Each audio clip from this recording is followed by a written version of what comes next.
Chers internautes de la RMC, à la présentation Amadou Paté Diallo. Après l'étape de Kédougou et Saraya, aujourd'hui le projet Sen Résilience s'installe à Salémata dans le cadre de renforcer les capacités des zones leaders du développement de Salémata sur le développement territorial, l'entrepreneuriat, la gestion des crises et l'organisation foncière. Et pour cela, nous recevons comme invité Sada Diallo, Salif Ba, Aïssatou Diallo.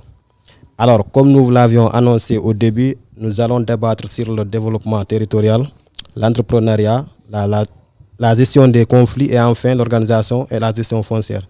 Mais avant de pousser les questions, nous vous donnons la parole aux invités pour se présenter à nouveau. Vous avez la parole. Bonjour, moi je m'appelle Sada Diallo, coordinateur de Give One Project, Salémata. Alors merci, bonjour tout le monde, moi je m'appelle Salif Ba. Je suis le président du conseil communal de la jeunesse de Salémata. Donc, bonjour tout le monde. Moi, je m'appelle Aïssatou Diallo, chef de service départemental de la famille, de la femme et de la protection de l'enfant. Merci beaucoup. Ok, merci beaucoup. Pour cela, je vais commencer par ma droite. Sada Diallo, selon vous, c'est quoi le développement territorial? D'après ce qu'on nous a enseigné ici, le développement territorial, c'est l'amélioration des conditions de vie des personnes qui vivent dans ce territoire, d'après ce qu'on a fait dans la formation.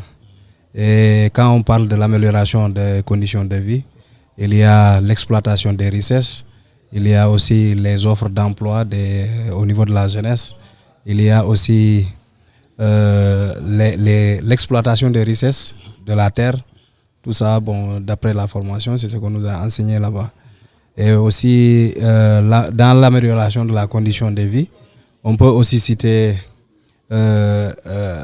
les offres financières qu'on fait avec les entrepreneurs, l'accès au financement surtout qu'on dit. Il y a aussi,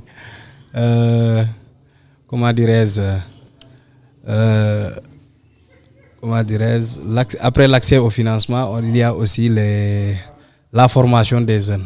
Bon, je m'en arrête là-bas d'abord. D'accord. Pour passer la parole. Ok, je vais tourner maintenant vers Salif Ba qui va nous parler. Quelles sont les procédures pour pouvoir se développer? Alors, le développement, quand on parle de développement, on parle de l'intégralité de tous les secteurs. À travers le développement, il y a aussi l'identification des niches de développement. Aujourd'hui, quand on parle du secteur de jeunesse, tout le monde connaît qu'il y a plus de 70% de la population qui est jeune. C'est un facteur très important, c'est une richesse pour le développement. Donc, quand on parle de développement intégral, il va falloir mettre l'accent, le focus sur les potentialités sur lesquelles nous pouvons s'appuyer pour le développement. Aujourd'hui, il y a des secteurs priorités.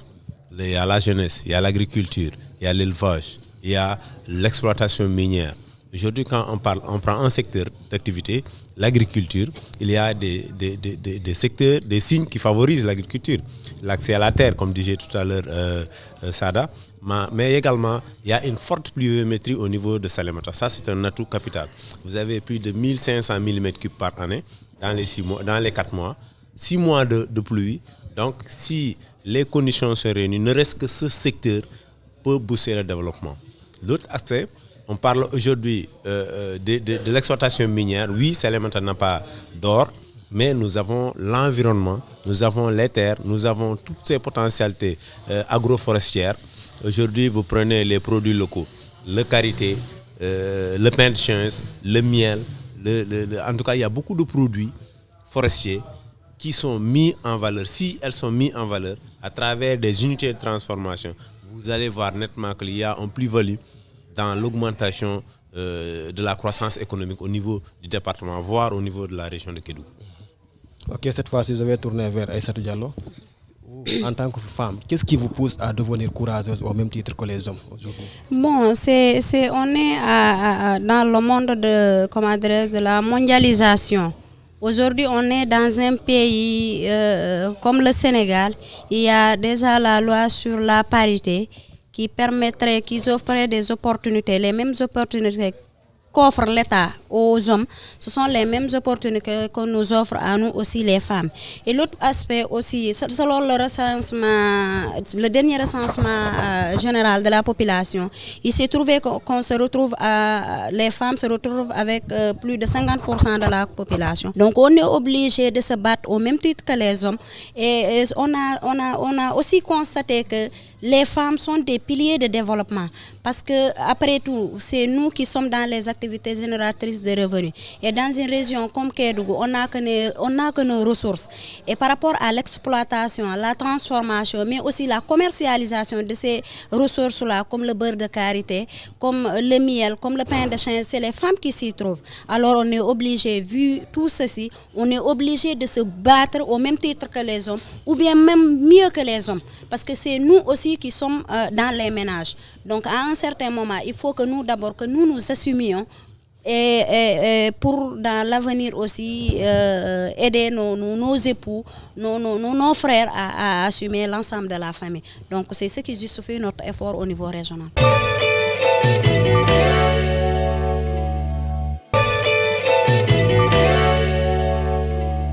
Est-ce que vous pouvez nous parler, quelles sont les activités principales que les jeunes pratiquent ici à Salémata? Bon, par rapport aux activités que les jeunes pratiquent ici au niveau du département de Salémata, nous avons d'abord les projets comme les projets d'aviculture, il y a l'agriculture aussi, il y a l'élevage, il y a beaucoup d'activités que les jeunes pratiquent. Mais par rapport à ces activités, ces jeunes se confrontent à des difficultés d'appui, de financement et des difficultés d'appui en matériel encore. Et ces jeunes aussi, ils ont des problèmes de formation surtout. De formation. Bon, tout à l'heure dans la salle, on était en train de discuter sur l'adéquation des formations offertes au niveau par rapport aux activités qui se passent, qui se tiennent au niveau du département. Parce que quand vous regardez les centres de formation, ils forment des jeunes dans les secteurs dont on les forme. Ces activités ne se trouvent pas dans le département. Dans la localité. Donc, qu'est-ce que nous poussons un cri du cœur pour dire que les formations doivent être adaptées aux activités qui doivent se tenir au niveau de la localité. Par exemple, quand vous prenez sur la transformation des produits locaux, et vous prenez sur les activités d'agriculture, de l'élevage. Par exemple, dans ces centres de formation-là, vous ne trouvez pas l'agriculture et l'élevage. Et très souvent, ce sont des activités qui vont porter beaucoup de choses à la jeunesse ici. Mais quand on te forme sur des choses qui ne se passent pas dans ta localité, tu as des problèmes à pratiquer cela dans ta localité. Et ceci pousse encore à réfléchir sur l'employabilité des jeunes au niveau de la localité. Donc c'est pour cela que nous disons que les activités sont nombreuses, mais les formations ne sont pas adéquates. Et nous prions que peut-être d'ici dans le futur, que les formations soient adéquates par rapport aux offres de travail qui se trouvent au niveau de la localité. Ok, M. Ba, je vais tourner envers vous.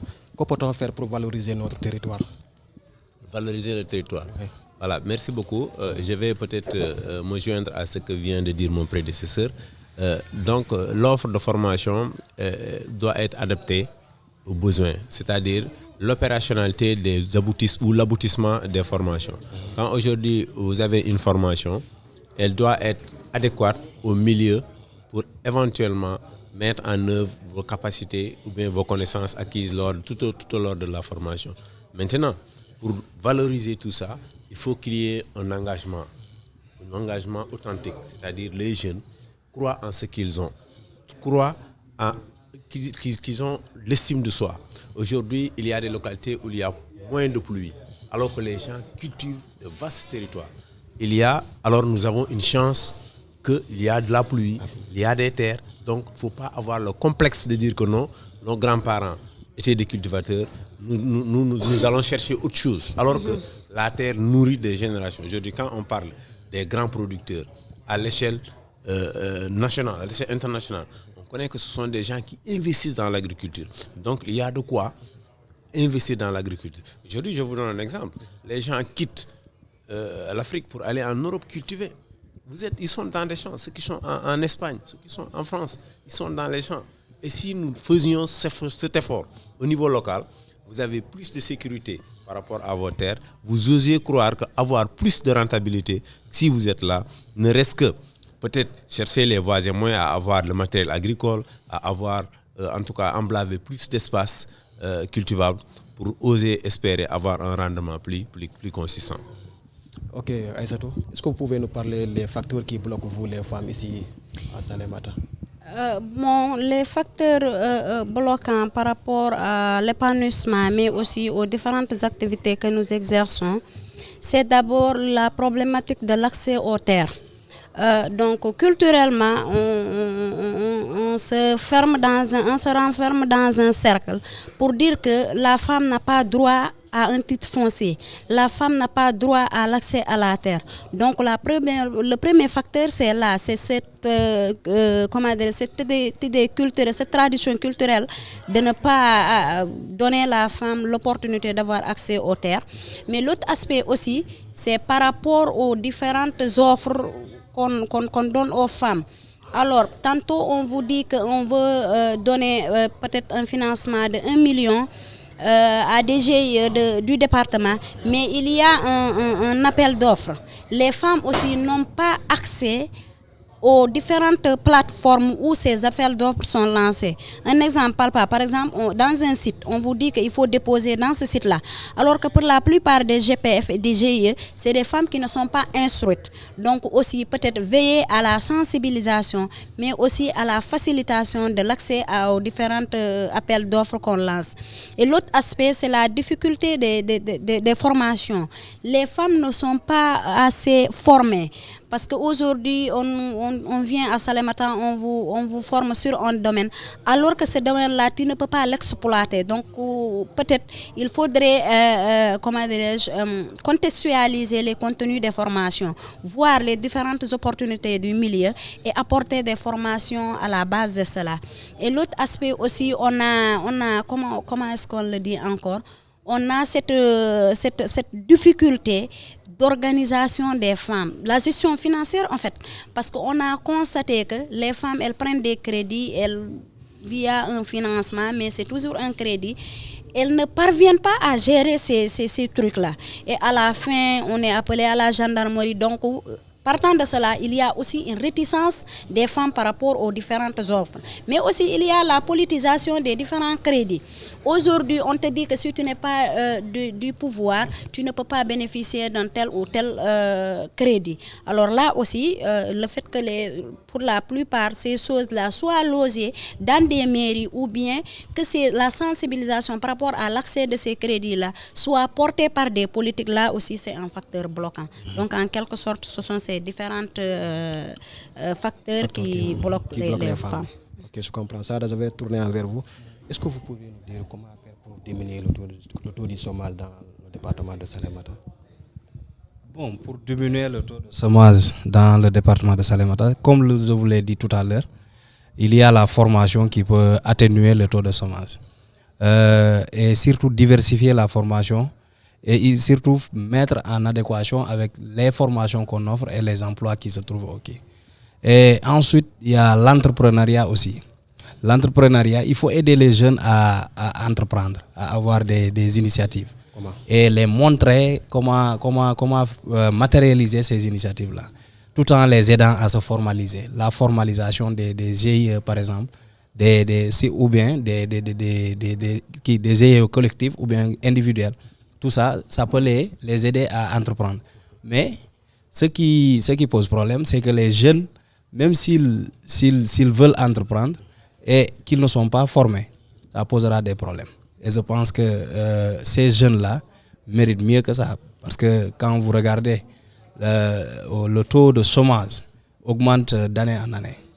Et tout ça est causé à cause de manque de formation, de manque d'emploi. Donc je pense que la formation surtout sera la meilleure façon d'atténuer le taux de chômage. C'est regrettable. C'est regrettable. Aujourd'hui, il faut partir de ce que l'on a d'abord et de ce qu'on peut faire avant d'espérer l'aide de quelqu'un d'autre. On dit nous souvent, quand on te frotte le dos, il faut frotter le ventre pour espérer être propre. Donc ne pas attendre trop vraiment que l'État vienne en aide. Oui, on attend l'État parce que l'État a des projets et programmes. Aujourd'hui, ne reste que si vous avez le profil, vous êtes formé, il faut faire des initiatives. Il faut en tout cas entamer quelque chose, comme l'a dit l'autre, il faut entreprendre le minimum syndical pour que, aujourd'hui, même si vous avez accès à un financement, si ce financement ne vous trouve pas en train de faire une activité génératrice de revenus, ce financement a 70% de taux d'échec parce que vous risquez par immaturité, par manque d'expérience, de vouer à l'échec. L'autre aspect, il faut avoir une volonté de fédération. Aujourd'hui, ce que vous pouvez avoir, ce que vous pouvez faire en tant que jeune, si vous êtes avec vos frères, vous êtes avec vos collaborateurs, vos autres jeunes, vous êtes formalisés en GIE, vous pouvez premièrement gagner de l'expérience. Deuxièmement, il y a entre guillemets un esprit de compétitivité qui naquit entre vous. Donc, d'où la fédération ou la formalisation d'un groupement. Troisièmement, vous pouvez avoir plus en crédit que de façon individuelle. La garantie y est aussi. Donc, tous ces facteurs ne peut pas permettre à une personne de rester croiser les bras. Il faut, en tout cas, même les milliardaires, même les gens qui ont de l'argent, ils ne sont pas réveillés pour avoir de l'argent. Donc, ils sont partis de quelque chose pour vraiment accroître leur richesse à travers des activités. Le mal, généralement, c'est que les jeunes attendent, beaucoup de jeunes attendent plus de l'État. Alors que les initiatives sont là, le contexte est là, les matières sont là. Donc, il faut s'y mettre petit à petit. Un jour, je crois qu'avec l'appui, avec les financements, tu pourras aller de tes propres ailes. Ok, Aïssatou, comment vous voyez vos collègues étudiantes qui reviennent là avec leur diplôme? Toutes les portes de l'État sont fermées. Comment vous voyez l'image? Bon, par rapport à ça, c'est regrettable. Parce que quand même, on voudrait que après chaque cursus scolaire et universitaire, qu'un emploi s'ensuit.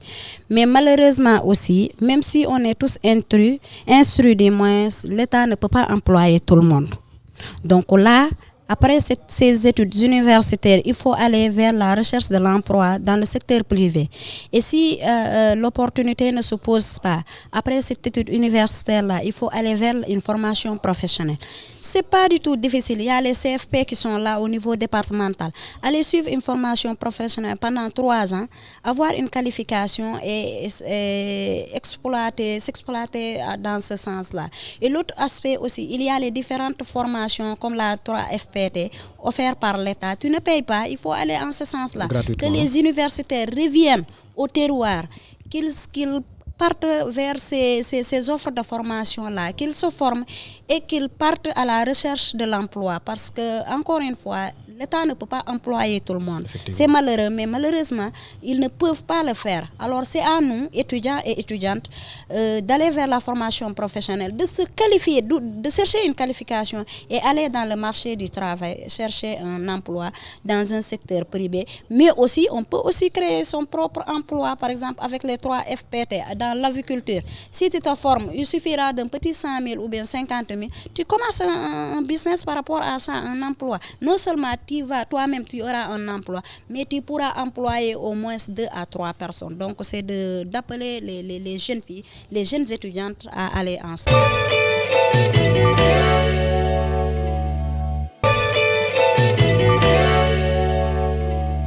Très rapidement, nous allons passer sur la deuxième partie. Cette fois-ci, on va parler de la gestion des conflits. Sada, qu'est-ce qui crée un climat d'instabilité selon vous? Bon, merci beaucoup. Les climats d'instabilité, très souvent, sont créés par des mésententements et sur le manque de communication surtout. Et je pense que très souvent, ceux qui sont à la base de tout cela, c'est des facteurs comme le foncier, et c'est des facteurs comme la jeunesse, c'est des trucs comme la jeunesse encore. Et je pense que le conflit, il peut être prévenu avant d'être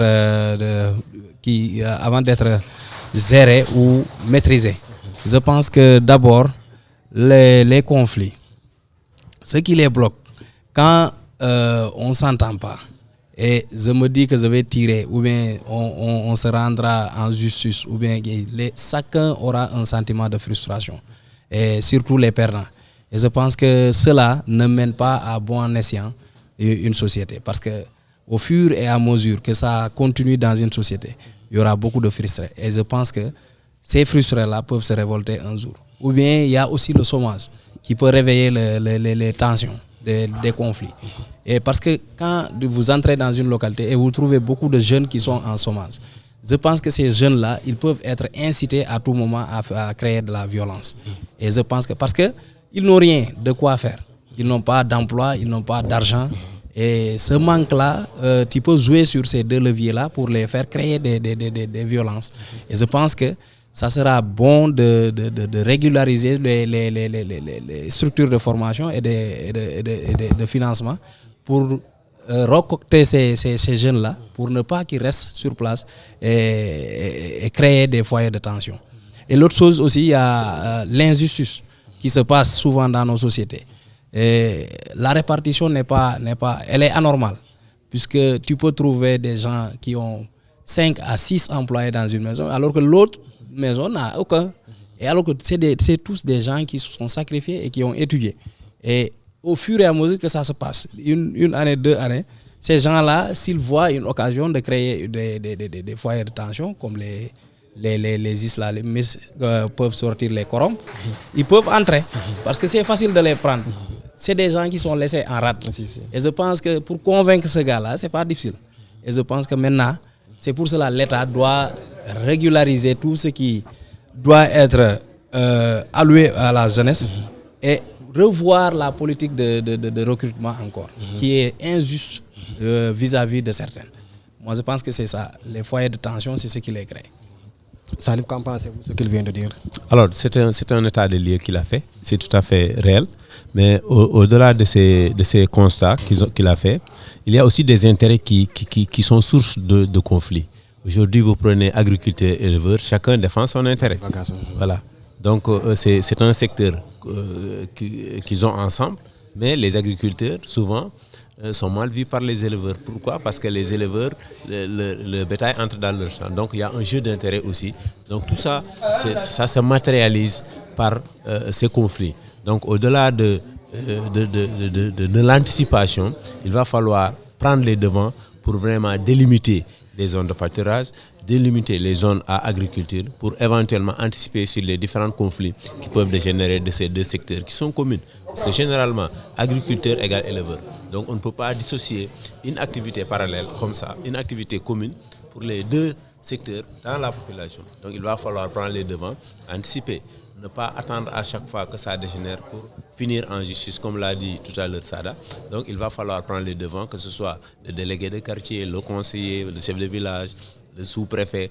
En tout cas, privilégier la médiation, privilégier l'anticipation sur ces différents éventuels conflits qui peuvent dégénérer dans ce secteur pour vraiment que la population vit dans la sérénité et dans la cohésion. Parce que nous n'avons pas choisi de vivre ensemble.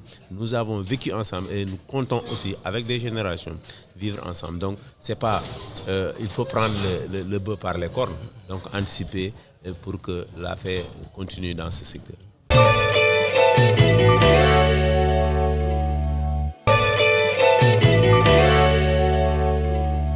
Il y a deux communautés différentes ici, à savoir les Bassari et les Peuls. Très bien, ok. Est-ce que vous pouvez nous parler le lien qui existe entre? Donc, merci beaucoup. Dans ce département, on a 3 à 4 communautés ethniques. On a les Peuls, les Bassari, les Djahanké, mais aussi une petite partie des Konyadji. Alors, en tout cas, ce qu'on peut dire, nous vivons en parfaite harmonie. Donc, le problème ne se trouve pas entre les ethnies, mais plutôt c'est un secteur d'activité, d'un secteur d'activité à un autre secteur. Par exemple, entre les agriculteurs et les éleveurs. Il y a des contentieux entre ces gens-là. Mais aussi, il y a d'autres problèmes entre les activités pour les femmes et les hommes. Donc, il y a un souci aussi par rapport à ça. Mais mis à part ça aussi, l'autre problème qui s'oppose, c'est entre la jeunesse. Par exemple, pendant les mouvements de Navetan, On a constaté pour la commune de Salémata, par exemple, que cette année, la saison a été marquée par des violences qui auparavant n'ont jamais eu lieu. Donc c'est un souci par rapport à ça.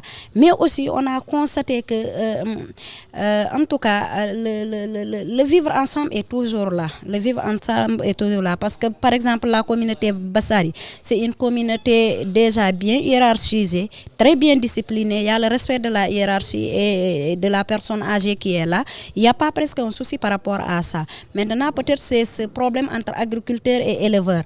Le Bassari est souvent agriculteur et le Peul est pour la plupart éleveur. Donc ce sont ces contentieux entre agriculteurs et éleveurs qui tentent de se rabattre au niveau des ethnies. Mais heureusement aussi, il y a des cadres de concertation, souvent dans ces villages-là, dans ces communes, comme la commune d'Oubadji, où le projet Tossan intervient. Ils ont déjà mis des comités dans ces villages-là qui permettent quand même de gérer ces problèmes avant que la justice ne soit informée.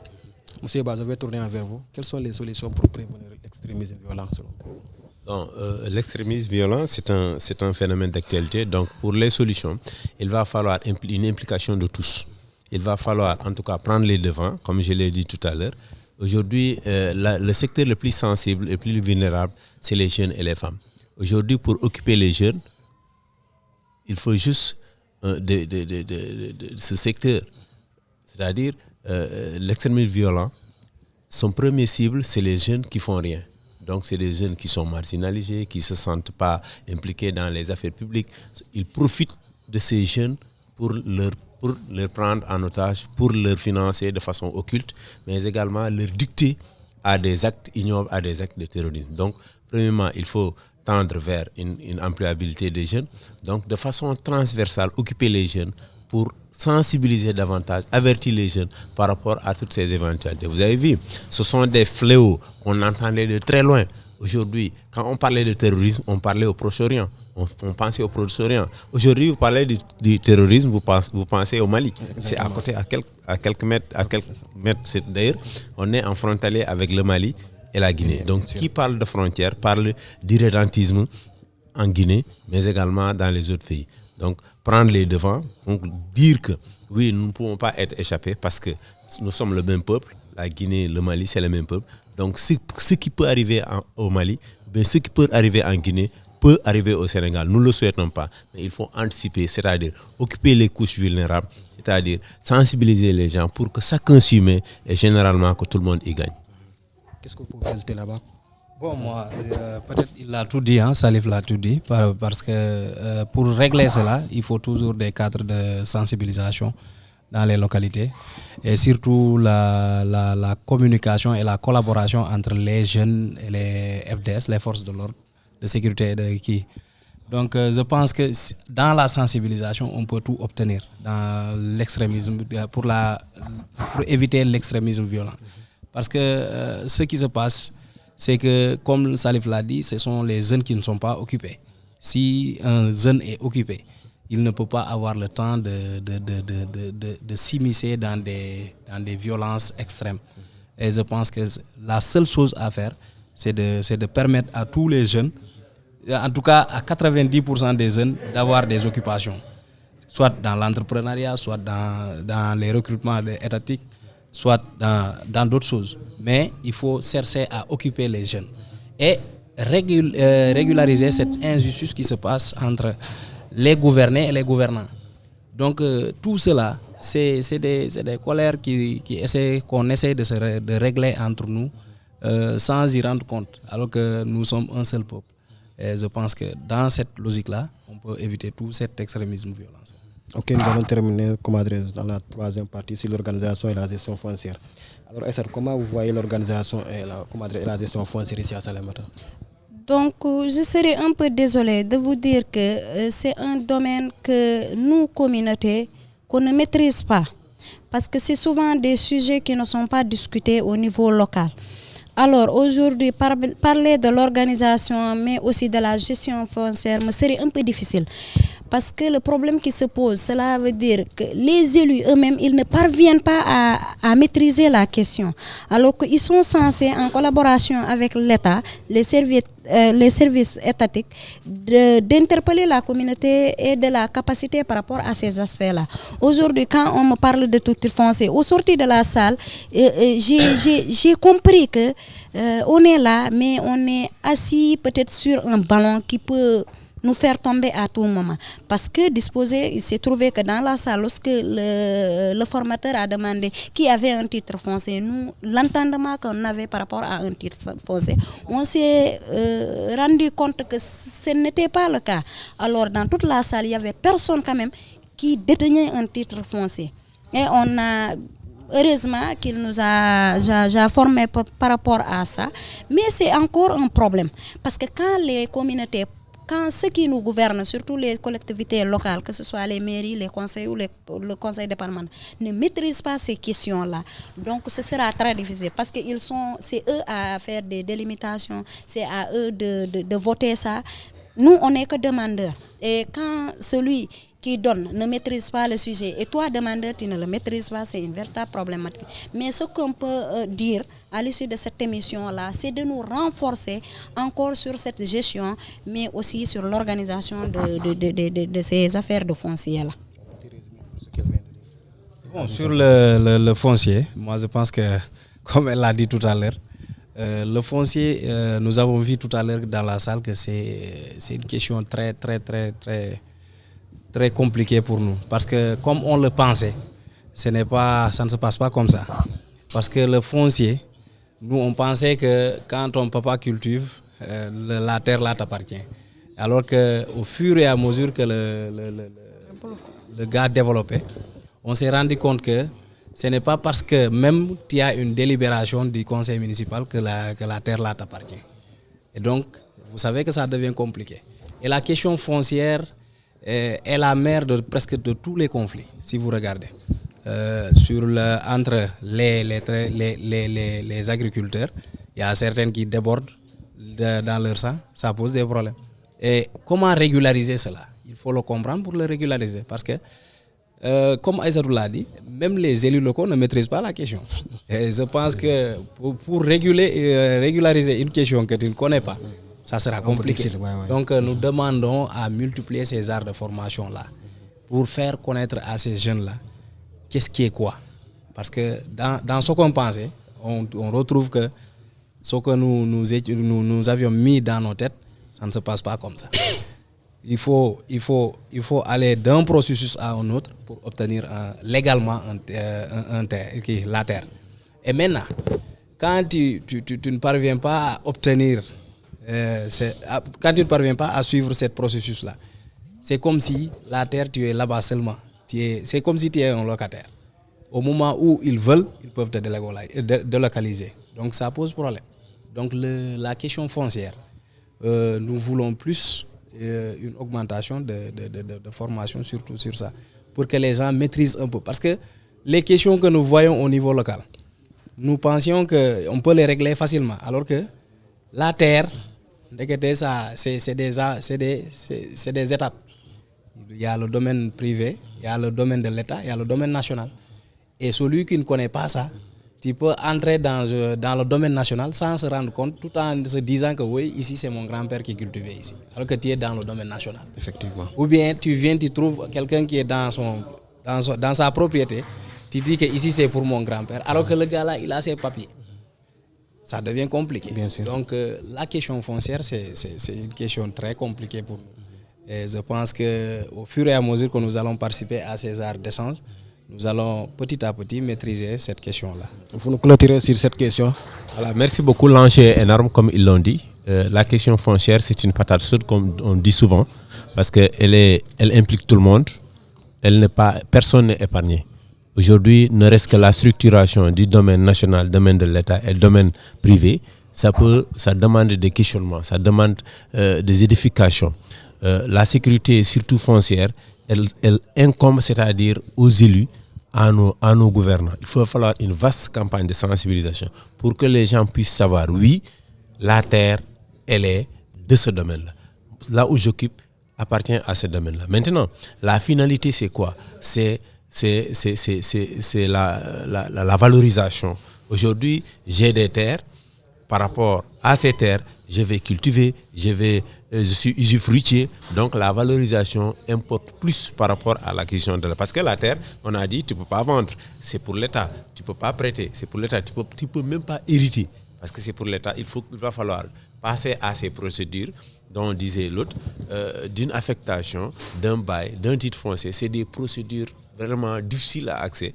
Donc l'État, l'essentiel par rapport à ces terres, c'est la valorisation. Soit vous cultivez, vous mettez des fruits, vous ne vendez pas, mais vous y investissez pour vraiment que la communauté gagne. De façon générale, voici cette patate chaude qui incombe tout le monde, que ce soit la communauté. Donc, mais le constat aussi qu'il y a une grande méconnaissance, surtout de la population par rapport à ces secteurs.